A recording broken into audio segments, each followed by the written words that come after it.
विविध भारती पुणे. ठळक बातम्या. देशात आज सकाळी 8 वाजता संपलेल्या 24 तासात कोविड-19 मधून 41,024 रुग्ण बरे झाले. उपचाराखालील कोविड रुग्णांची संख्या 4,43,486 झाली आहे. या आजारातून बरे झालेल्या रुग्णांची एकंदर संख्या 85,62,641 वर पोहोचली आहे.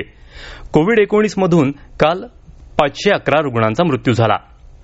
जम्मू आणि काश्मीरमध्ये कर्तव्यावर असताना वीरमरण आलेले कोल्हापूर जिल्ह्यातले जवान संग्राम पाटील यांचं पार्थिव शरीर करवीर तालुक्यातल्या निगवे खालसा या मूळ गावी आणण्यात आलं आहे. अंत्ययात्रेनंतर आता थोड्याच वेळात लष्करी इतमामात त्यांच्या पार्थिव देहावर अंत्यसंस्कार करण्यात येत आहेत. राज्यात प्राध्यापक आणि प्राचार्यांच्या भरतीला महाविकास आघाडी सरकारनं स्थगिती दिली असा खोटा प्रचार सध्या सुरू आहे, असा आरोप उच्च आणि तंत्रशिक्षण मंत्री उदय सामंत यांनी केला. पुणे पदवीधर आणि शिक्षक मतदारसंघातल्या प्रचारासाठी सांगली इथं झालेल्या संयुक्त प्रचार मेळाव्यात ते काल बोलत होते. सध्याची निवडणूक आचारसंहिता संपल्यानंतर भरती प्रक्रिया पूर्ण केली जाईल.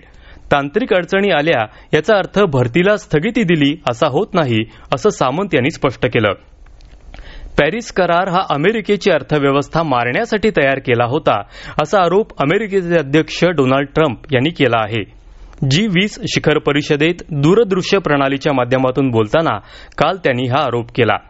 अमेरिकन कामगारांच्या सुरक्षिततेसाठी पॅरिस हवामान विषयक करारातून माघार घेण्याचा आपण निर्णय घेतल्याचं ट्रम्प यावेळी म्हणाले. हास्य अभिनेत्री भारती सिंग आणि तिचा पती हर्ष लिंबाचिया यांना मुंबईतल्या न्यायालयानं 4 डिसेंबरपर्यंत न्यायालयीन कोठडी सुनावली आहे.